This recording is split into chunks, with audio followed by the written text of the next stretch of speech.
Hello everyone and welcome back to the Cyclocross Social podcast. Today we're going to be discussing two extremely exciting races in Hoogerheide. It was the last round of the World Cup, and as usual I am joined by Twan and Issam. Hey everybody. Hello. I already said it, two exciting races. We'll first talk about the men's race and Issam will tell us what happened there. Yeah, last race of the World Cup, and what a race it was. I will try to go through everything very briefly. Good start from Kamp and Quentin Hermonds. Iserbyt was not having the greatest of starts, as well as Tom Pidcock. Van der Haar, however, was the first one to cross the finish line after the first lap. We had a small group that was away with Van der Haar, Van Kessel, Kamp, and they were pursued by Kuhn, Aerts and everybody else, basically, because it was in the beginning of the race quite close with each other due to the fact that the parcours was quite fast. Van der Haar, however, was not planning to stop anytime soon. He was putting the pressure on the rest and slimming the group down to only Quentin Hermonds. Behind them, Pidcock was leading the pursuit, seeing the danger of the fact that that attack was actually very successful and was leading into a very successful attack from Van der Haar and Hermans. He closes the gap alone. Someone that was not really successful on the barriers was Twan. He was hurting himself, actually. It was not that bad and was able to continue the race, but it compromised him a lot and would not be able to fight for the podium. Pidcock puts the others under pressure, and under that pressure, Van der Haar makes a mistake, tumbles and holds everybody up. With everybody, it was Hermans and Van Kessel who had mechanical problems. Van Kessel actually retiring from the race. Hermans kept on going, but was not able to get back to the front. Others that were held up in that incident was Iserbyt, who was losing valuable time, and Van Toerenhout, who was able to get around it and was then the one that had to pursue behind Pidcock. Van Toerenhout, however, was not able to get close to Pidcock, and Pidcock was opening a gap. And then the question was the man from Nice going to be able to take his third World Cup victory and his fourth victory in total? No. After a long time, thinking that the solo would actually succeed, the gap was close, and in the last lap we had a four-way battle for the win with Eli Iserbyt, Tom Pidcock, Lars van der Haar and Michael van Toerenhout. Iserbyt was able to take the lead and put everybody under pressure. Pidcock was the only one that was actually able to get closer to him, but in the end it was actually Eli Iserbyt, the World Cup leader, that rounds off the World Cup with a victory. Behind him, Pidcock was long for the second place, but in the end he was fastened by Lars van der Haar, was able to take second place, and third place went to Tom Pidcock. Well then, the winner of the overall World Cup also wins the final race in the World Cup here in Hoogerheide. And at some point in the race it didn't look likely. Pidcock had 20 seconds. First, what happened with Pidcock? How come he lost all of that advantage? He was simply not going as fast as the guys behind him. It seemed like it was maybe a little bit of fatigue. Was not really, just not really looking well. In the beginning, I was like, maybe he's just not really willing to take as many risks as he was doing in the last lap in Haar. Maybe learned from that crash there, but it was just, didn't really go like he wanted to. And then the others were able to close back. First Iserbyt, and then Van Toerenhout and Van der Haar. And then in the last lap, he was able to keep the gap close to Iserbyt to put the others under pressure. And in the end, just not having enough to go for victory. And that is just how the race went. We cannot go around it. Iserbyt was the one that won the race, that was stronger today. But you have to look at it as a race that is important for now, but not for next week. Don't take too many conclusions out of this the victory. But I think mentally for Iserbyt, this is obviously the best thing that could have happened to him this season, and he is definitely looking forward to next week. I don't know, the weekend before the World Championships is always something strange, and it always creates for stories, and for a week long we will have the headlines in the news be dominated about Iserbyt, about Van der Haar, about Pidcock, and I don't know. I don't think Pidcock was at his best today. I think Iserbyt was stronger, but at the same time, how much did Pidcock want the win today? I am in no way saying that he purposefully lost the race today. If he could have won, he would have done it. But I mean, yesterday he did a 3-hour endurance training before the race. That's why he wanted the gel at the final part of the race, because he trained 3 hours endurance and stick the race to that. We don't know what he did today, but also in the final lap, out of the final corner, if he really wanted to win, it was definitely within reach to still launch a sprint and try and pass Iserbyt, especially considering the speed with which Pidcock was eventually passed by Van der Haar. I don't think Pidcock was desperate to win. I don't think he will see this as a major setback, but I think the general picture here about Pidcock, it makes it difficult to read. What do you think about Pidcock's race today, Twan? I think he just set off a little bit too early. He still looked quite solid to me, but yeah, again, just some mistakes in positioning, I think, on the final lap, and just making it really tough for himself. And it's just like that, like few meters that he loses there. It's just those few meters that he comes short of the wheel of Iserbyt, just out of the off camber, and it's just like the gap was a little bit maybe too big for him to go full out sprinting and still catch Iserbyt, so he didn't really go for it, which is understandable. But I think it would have been there's it's just small things, and still looking very good, and obviously coming third today, it's a bit disappointing, but it's all about next week. Yeah, I agree with that, but at the same time, I think we can conclude that all the riders who we expect to be a favorite or contender for a podium position have proven that they are in good form. I mean, Iserbyt, he took the win today. I think that Iserbyt just played it perfect today. Also had a bit of work of Van Toerenhout. Iserbyt, I think, made 1 or 2 mistakes. Pidcock made quite some, especially in the lap he was caught by Iserbyt. But look at the bigger picture. What does this mean, you think, for the World Championships? I mean, we'll make a preview podcast where we can go into much more details. But the win here of Iserbyt is something you already said that mentally it could be the best thing possible for him. How do you think about that one? Yeah, I think it is always nice to have the confirmation that you're actually good. So of course it will help Iserbyt just mentally, but I don't know. Yeah, because you also said that you think this means that for a week long we'll have headlines in the Belgian media about Iserbyt. Iserbyt can become world champion. This type of headlines, he must do it, he can't lose. They like to use extremes. Do you think that that is indeed still the case? Yeah, I think this victory definitely will justify those headlines a little bit more. So we will definitely see them throughout the week, and it's just on him to cope with them. I do, however, think that Iserbyt was not the strongest today, actually, considering thinking about it. I did just say I think he was the strongest. I want to come back on that. I think Lars van der Haar and maybe Toon Aerts were stronger, but first Lars van der Haar. Van der Haar was looking good in the beginning of the race, was looking real firing up himself, going out fast, was eventually caught by Pidcock. And at that point I was also thinking, this Pidcock looks very good. But for Pidcock it went a bit downhill.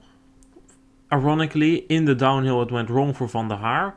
He crashed, caused a massive pile-up behind him. Hermans went over him and fell back. Van Kessel fell over him and had his chain broken and DNF'd from the race.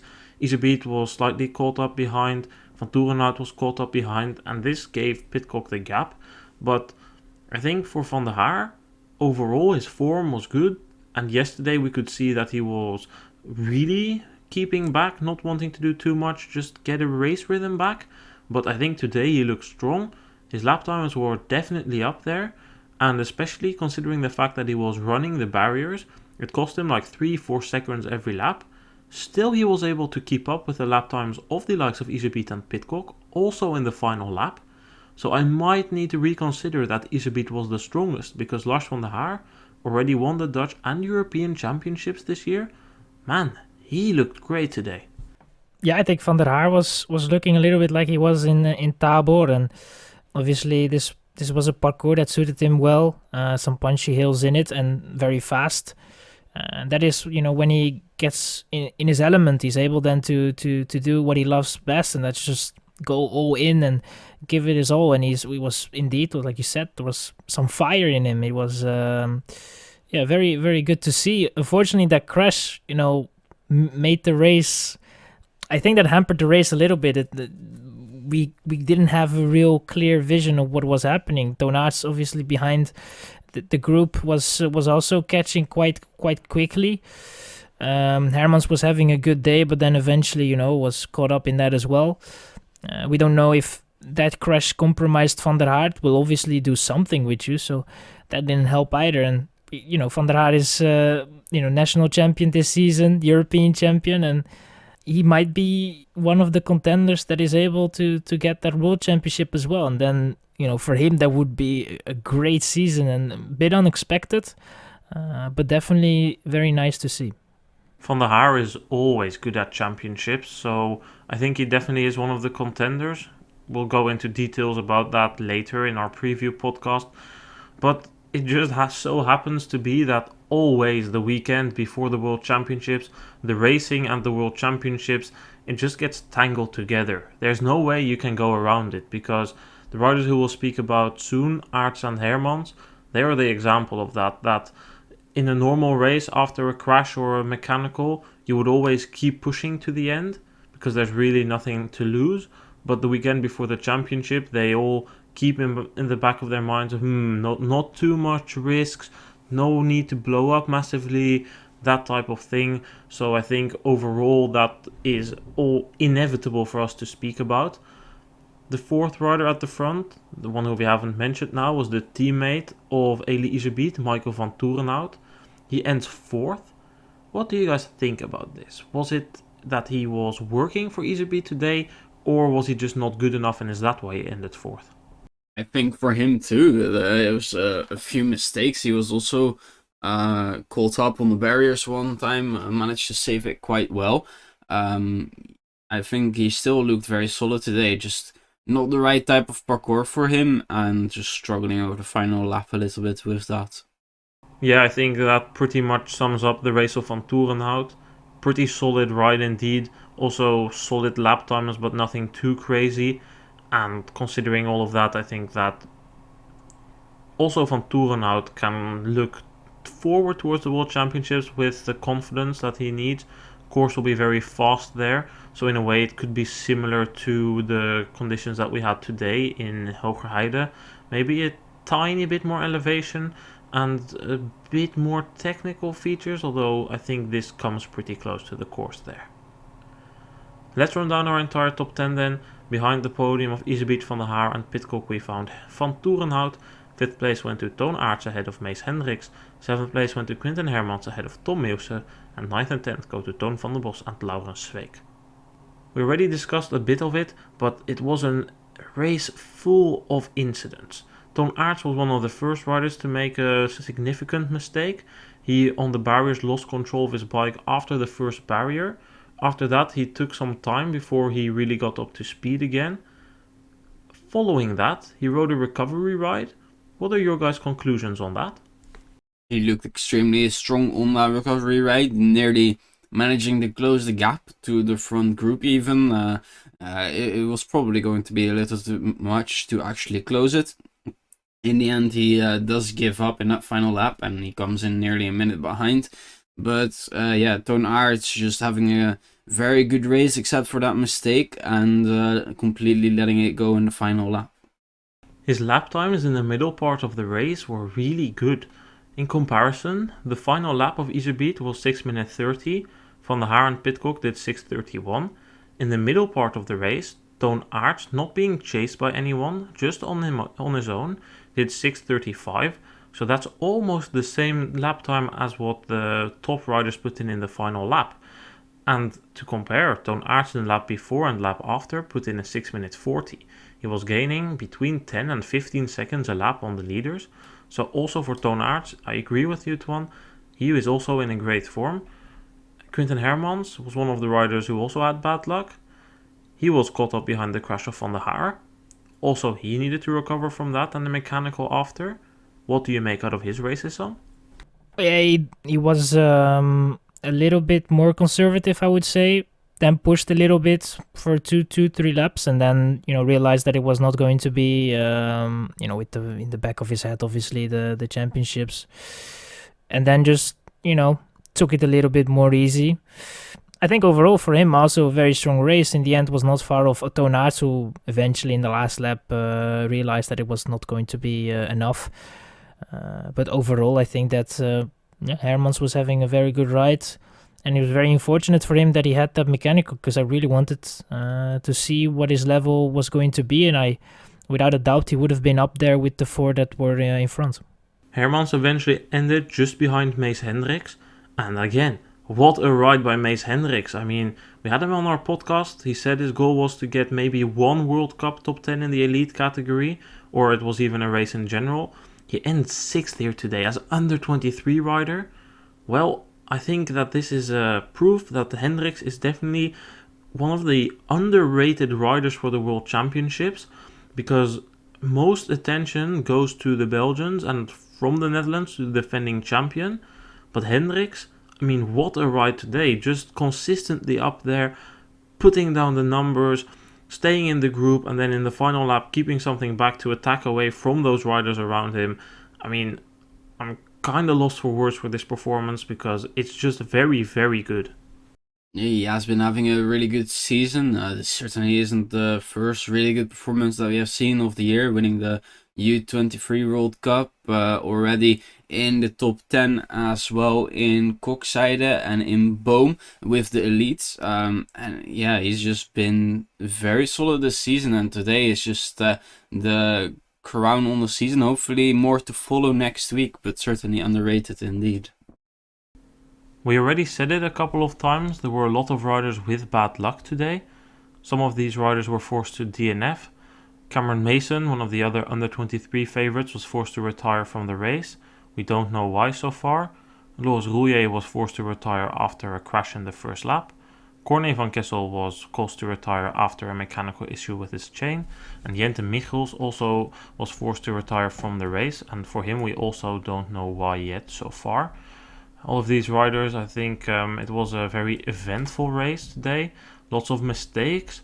That's a final thing on the side of the men's race. Do any of you maybe have an idea why there were so many mistakes today? It partly had to do with maybe that the parkour was quite fast, so you have to take a little bit more risks. Some parts were a little bit harder to go through, but then with the speed that you were already building up, it's obviously, mistakes are made a little bit easier. And there were just really some tricky corners, and that made it very nice to look at. But obviously for the riders it was tricky, and then mistakes are made a little bit easier. And we could see it at the front. It was not a level related thing or something. It was the guys in the front as the guys in the back were having some difficulties with negotiating the corners and the obstacles that were on this fast race. But it's not a part. I'm not bashing the parkour, because I think the parkour itself was quite good, but it was just an eventful one and very tricky, and I guess the riders had some difficulties managing it.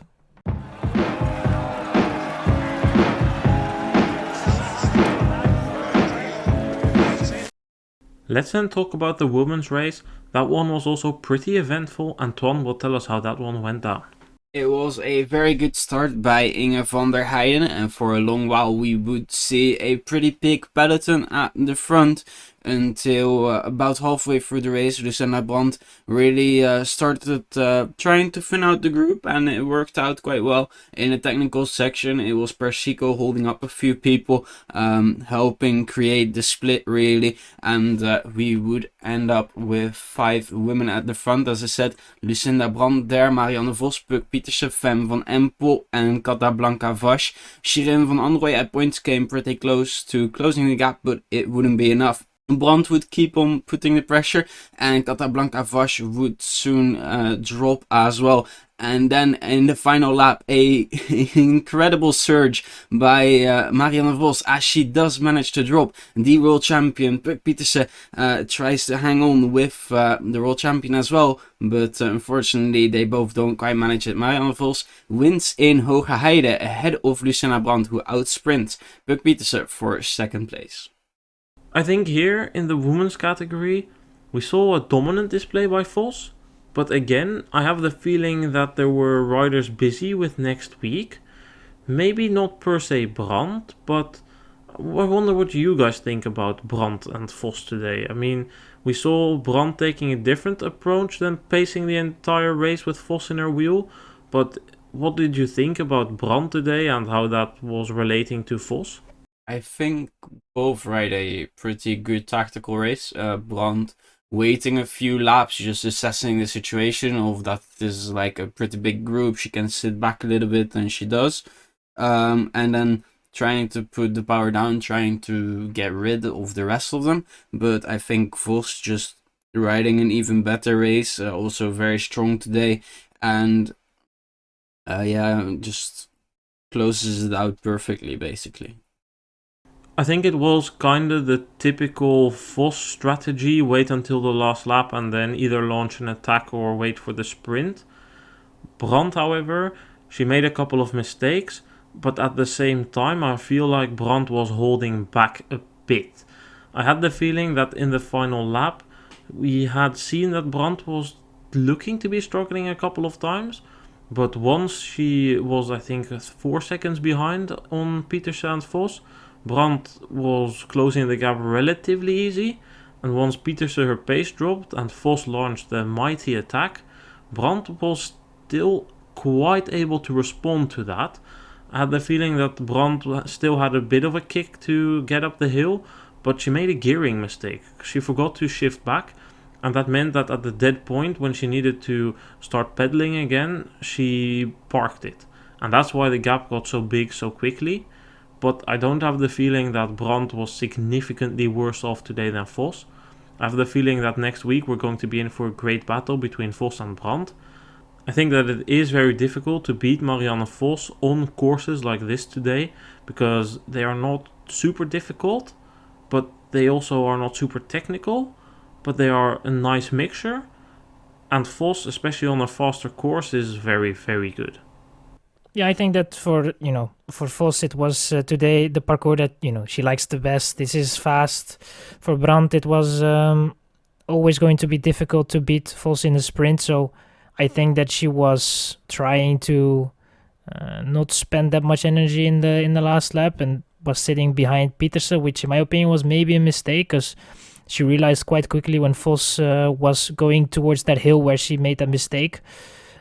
That it was critical to be in the wheel of Vos, and quite quickly, like you said, past Pieterse there. But I think the strongest had won. I don't think that Brandt could have done anything really different to be able to challenge Vos today. Vos was just that little bit better, but it doesn't mean that the difference between the two is very big. I think that if you go to a fast parkour, Vos is always going to have the edge on Brandt, unless Brandt is going to have a super day. And if the parkour and the World Championships is going to be fast as well, I think that Brandt is not going to be happy if she enters the last lap and sees that Vos is still in her wheel.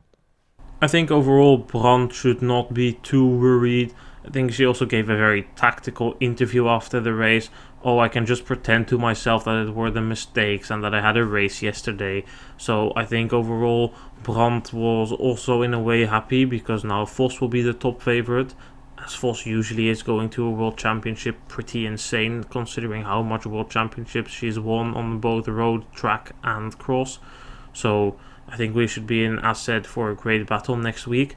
In the women's under 23 category, I think we should also be in for a great battle. Pieterse today, the youngster on the podium, ending third, just ahead of Van Empel. What did you guys think of the race of Pieterse? Just looking very solid once again. Really trying to take the fight to the main two women here as well, and I think she did quite the job. I mean, yesterday we had the privilege of watching Van Anrooy doing very well in Hamme, and today it was again just a pleasure watching her on the bike. The difference she can make in corners was quite significant. Always nice to also see her jump the barriers, and a very, very, very solid race, and definitely a race she can take a lot of confidence from, because she finished ahead of Van Empel. And it looked very, very good. I mean, in the last lap, obviously, was not really able to go with the big engines of Vos, and then eventually losing the sprint to Brandt. But then, again, that is Brandt, and that is elite women and not under 23. And I think everybody else that was under 23, she kept behind. So I think a very strong race from her, and always a pleasure to see her on the bike. Issam, you were questioning the fact that she was pacing in the last lap during the race. Do you want to explain your doubts about that? The thing is, and I think that has to do with the fact that she's still young and I wouldn't say inexperienced, but not really knowing what to do in that situation. But sometimes I have the feeling, especially with